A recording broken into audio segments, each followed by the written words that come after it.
bouge plus. Chef, c'est bon. On a réussi à l'éliminer. Quoi? Comment c'est possible?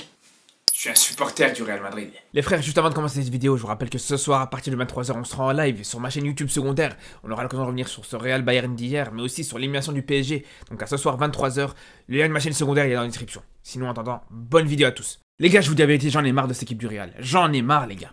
Ça fait des années, j'attends la chute de ce club. Ça fait des années, je me dis, bon, comme United, comme Milan, comme l'Inter et comme le Barça, eux aussi vont avoir leur grosse période où ça va être compliqué. Et eux aussi vont avoir quelques années noires. Mais c'est pas le cas, les gars. À chaque fois, c'est la même chose. Ils perdent Ronaldo. Ils arrivent à se relever. Ils perdent Ramos. Ils arrivent à se relever. Là, ils ont perdu Benzema. Et ils sont toujours présents. Ils arrivent toujours à te faire mal en Ligue des Champions. Ils arrivent toujours à s'en sortir et à arriver jusqu'en finale. Et on sait très bien entre nous, avec tout le respect qu'on a pour Dortmund, on sait très bien que le Real va la gagner, cette Ligue des Champions. On le sait très bien. C'est un parcours qui fait énormément penser à celui de 2022. Ce parcours, il est tout à fait similaire. Quand t'as une équipe du Real comme ça, qui peut rien arriver, tu sais très bien que voilà, là, ils vont aller au bout, il n'y a personne qui peut les arrêter. Qu'est-ce qui peut les arrêter aujourd'hui réellement? Qu'est-ce qui peut vraiment les arrêter? Moi, j'ai peut-être un espoir, les gars. J'ai peut-être un espoir sur une chose qui pourrait arrêter le Real. Mais ça, on en parlera en fin de vidéo. Mais tout ça pour vous dire, là, les gars, ce qui est fou, c'est que, vous voyez la fameuse théorie des vases communicants, comme ils disent dans les télés espagnoles, les fameux vasos comunicantes, je sais pas comment ils disent ça avec l'accent espagnol, mais bref, vous avez bien compris. Cette théorie qui dit que quand le Real va bien, le Barça va mal, et quand le Barça va bien, le Real va mal. Cette théorie qui dit que quand un va bien, l'autre va mal, elle n'a jamais été aussi réelle. Elle n'a jamais été aussi réelle. Vous savez pourquoi? Là, actuellement, on constate avec le Barça, il y a une vérité absolue. Il y a quelque chose qui ne change jamais, c'est que le Barça, dès qu'ils ouvrent le score, tu sais très bien que ils vont se faire revenir au score. C'est toujours comme ça. Le Barça ne sait pas gérer un score. Ils se font toujours égaliser. Eh bien, le Real, c'est la même chose. Quand le Real Madrid est mené au score, tu sais très bien que le Real Madrid va revenir. C'est exactement comme ça que ça fonctionne. Ces deux équipes, elles sont toujours en miroir. Et il y en a encore qui disent, ouais, non, toi, en tant que supporter du Barça, pourquoi t'espères une défaite du Real? Pourquoi t'espères la chute du Real Madrid? Mais justement, moi, je fonctionne avec cette théorie. Cette fameuse théorie qui a toujours été réelle. C'est rare. À ma connaissance, franchement, je me rappelle pas en tout cas, c'est rare de voir les deux équipes qui sont à un niveau très bas. À la limite, ça peut arriver que les deux équipes étaient à un niveau très haut, bien sûr, c'est déjà arrivé. Mais que les deux équipes soient à un niveau très bas, c'est jamais arrivé. En tout cas, encore une fois, pas à ma connaissance. Et c'est pour ça que je me dis, voilà, peut-être que si le Real commence à chuter un petit peu, peut-être que ça peut permettre au Barça de revenir un petit peu au devant de la scène. Mais au-delà de ça, au-delà de cette théorie qui aujourd'hui, voilà, ça reste qu'une théorie, je suis d'accord avec vous, mais ça fait quand même mal. Ça fait quand même mal de voir que tu te fais distancer chaque année, Ligue des Champions après Ligue des Champions, tu te fais distancer au niveau du palmarès du Real Madrid. À ce niveau-là, tu peux plus concurrencer. Pareil dans les Classicos, à un moment donné, c'était une domination totale par rapport au Barça. Là, aujourd'hui, c'est le Real Madrid qui est en train de distancer aussi les victoires dans le Classico. Donc, au bout d'un moment, j'ai envie de vous dire, les gars, bien sûr que là, on espère clairement que ça va s'arrêter au bout d'un moment. Bien sûr que quand tu supportes un club, t'espères pas forcément que ton rival, que ton concurrent direct, il t'écrase totalement au niveau du palmarès, au niveau des trophées. Surtout quand on sait que pendant très longtemps, le Barça est resté numéro 1 à ce niveau-là. Mais bref, tout ça pour dire que quand on voit le match d'hier, les gars, franchement, quand on voit ce match-là, c'est le genre de match qu'il n'y a que le Real qui peut gagner. Imaginez-vous un match où tu as des occasions, où globalement tu fais un bon match, globalement tu domines, globalement tu as des occasions, mais que tu vois qu'en face de toi, tu as un gardien qui est en forme, et pas n'importe quel gardien. Peut-être l'un des meilleurs gardiens de tous les temps. Ou peut-être le meilleur gardien du 21e siècle, qui est tout simplement Manuel Neuer. Quand tu vois un Manuel Neuer des grands soirs, il y a très peu d'équipes qui peuvent gagner un match. Parce que hier, Neuer, le match qu'il te fait, il est exceptionnel. Donc moi-même, je me suis dit peut-être que voilà, cette fois-ci, ça va pas passer pour le Real Madrid. Quand tu vois ça, quand tu vois qu'ils ont des occasions, qu'ils n'y arrivent pas, qu'ils ont des poteaux, mais que voilà, ça veut pas rentrer. Quand tu vois, comme je vous ai dit, voilà, les nombreux arrêts de Neuer. Quand tu vois qu'en plus de ça, tu te fais refuser un but. Et plein de choses comme ça, tu te dis, voilà, c'est pas le soir pour le Real Madrid. Surtout qu'en plus de ça, voilà, ils encaissent. Que le temps il défile, t'arrives à la 87e minute. Tu te dis, voilà, cette fois-ci, c'est pas la bonne pour le Real. Et surtout, ils y arrivent, mais pas n'importe comment, pas avec n'importe qui. Ils y arrivent avec Rossellou. Avec Rossellou, les gars. Dites-vous, le Barça, on a ramené Lewandowski. Peut-être là aussi un des meilleurs attaquants de ces dernières années. Un joueur qui aurait très bien pu avoir le Ballon d'Or en 2020 si le Ballon d'Or avait été attribué cette année-là.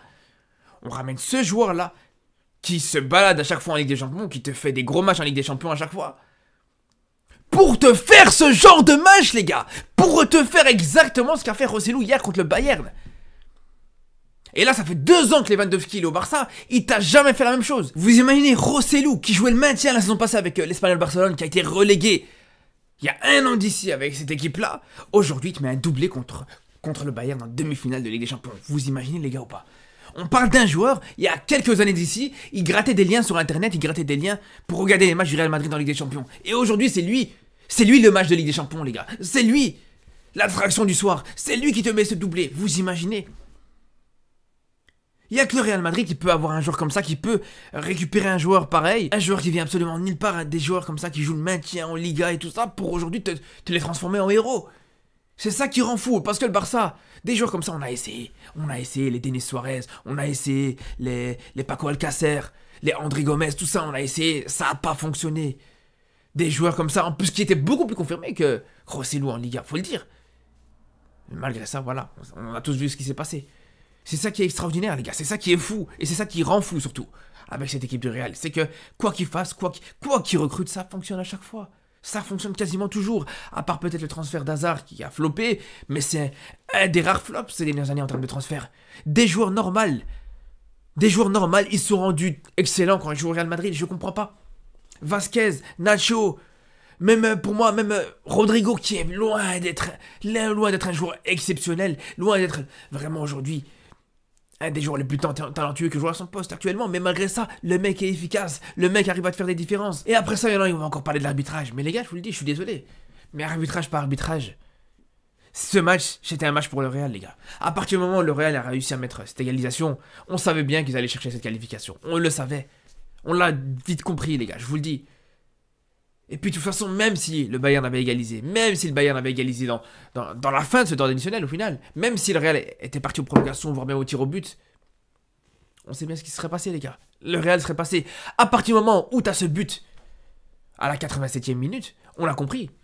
Qui a douté à ce moment-là que le Real allait passer? Franchement, on l'a tous très bien compris.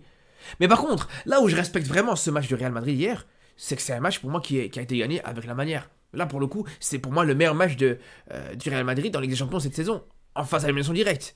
Parce que la double confrontation contre Leipzig, c'était compliqué. Contre City, au match aller, c'était intéressant, mais défensivement, c'était un petit peu compliqué. C'était, on va dire, un match qui était en demi-teinte, pour les deux équipes d'ailleurs sur ce match-là. Contre City, au match retour, c'était un match avec une domination totale de la part de City. C'était pour moi vraiment un match dégueulasse de la part du Real Madrid. Vraiment, c'est un match même frustrant de se dire que le Real Madrid arrive à passer comme ça encore une fois. Mais là, ce soir, sur ce match retour contre le Bayern, il n'y a absolument rien à dire. Et respect au Real pour cette qualification. Je vous le dis, ça me fout le seum. Je vous le dis, ça me fout le démon. Mais quand je vois un Real jouer comme ça, quand je vois un Real jouer tout court, se procurer des occasions, avoir le ballon et au final réussir à passer...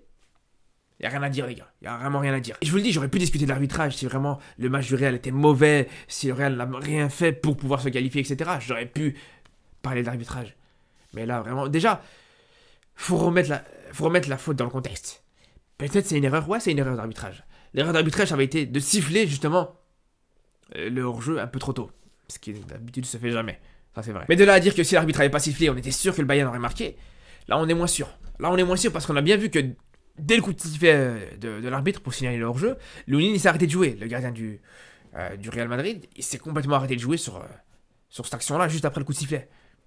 Donc, est-ce que s'il n'y avait pas eu ce coup de sifflet, Lunin aurait pu l'arrêter? Je sais pas. Mais bon, dans tous les cas, comme je vous dis, ça aurait rien changé pour moi, parce que même si tu as une égalisation du Bayern à ce moment-là, c'est le Real qui serait passé. Je vous le dis, on le sait. On le sait tous, les gars. Faut pas se mentir par rapport à ça. Par contre, je vous disais au début de la vidéo que pour moi, il y a peut-être quelque chose qui peut perturber un petit peu ce Real Madrid. Alors, je vous dis la vérité, vous allez me prendre pour un fou, les gars, mais je vous dis une chose. Moi, je suis persuadé que la saison prochaine, l'arrivée d'Mbappé, elle va complètement perturber le Real Madrid, les gars. C'est ce que j'espère aujourd'hui. C'est ce que j'espère, c'est ce que je suis en train d'imaginer. Je me dis aujourd'hui, tu as un Real Madrid qui fonctionne très bien. C'est vraiment un engrenage qui fonctionne parfaitement, il y a tout qui est bien. Là, tu vas ramener ce petit grain de sable qui va venir perturber cet engrenage-là. Ça peut vite foutre le sbeul au Real Madrid, les gars. Et je me dis que c'est une possibilité à envisager. Et c'est ce que j'espère. Quand j'entends aujourd'hui que Mbappé veut déjà imposer sa dictature au Real Madrid, quand j'entends que Macron veut déjà discuter avec Florentino Pérez pour demander au Real Madrid de laisser Mbappé jouer ses Jeux Olympiques à Paris, je me dis que, voilà, ça peut commencer un petit peu à perturber cette équipe du Real. Parce qu'aujourd'hui, elle fonctionne très bien. Et je vous le dis, je vous le redis, on en reparlera d'ailleurs par rapport à ça sur l'aspect purement sportif. Mais pour moi, je vois pas du tout ce qu'Mbappé apporterait de plus actuellement. Je vous le dis, qu'est-ce qu'il apporterait de plus qu'un Vinicius sur le côté gauche du Real Madrid, les gars. Honnêtement. Alors peut-être qu'il pourrait apporter plus, mais aujourd'hui, le Real a un joueur qui est déjà bon à ce niveau-là. Et tous ceux qui vont venir dire, ouais, non, tu peux faire jouer Vinicius et Mbappé en même temps, on a tous bien vu que c'était pas le cas. Ça fait plusieurs mois que je vous le dis. Il y a plusieurs fois, que ce soit en vidéo, que ce soit en live, Mbappé et Vinicius, c'est impossible, les deux en même temps sur le terrain. Mbappé, dans l'axe, ça ne fonctionnera pas. On l'a bien vu au PSG actuellement. Ça fonctionne en Coupe de France contre l'US Revel, quand ça fonctionne contre des équipes comme ça.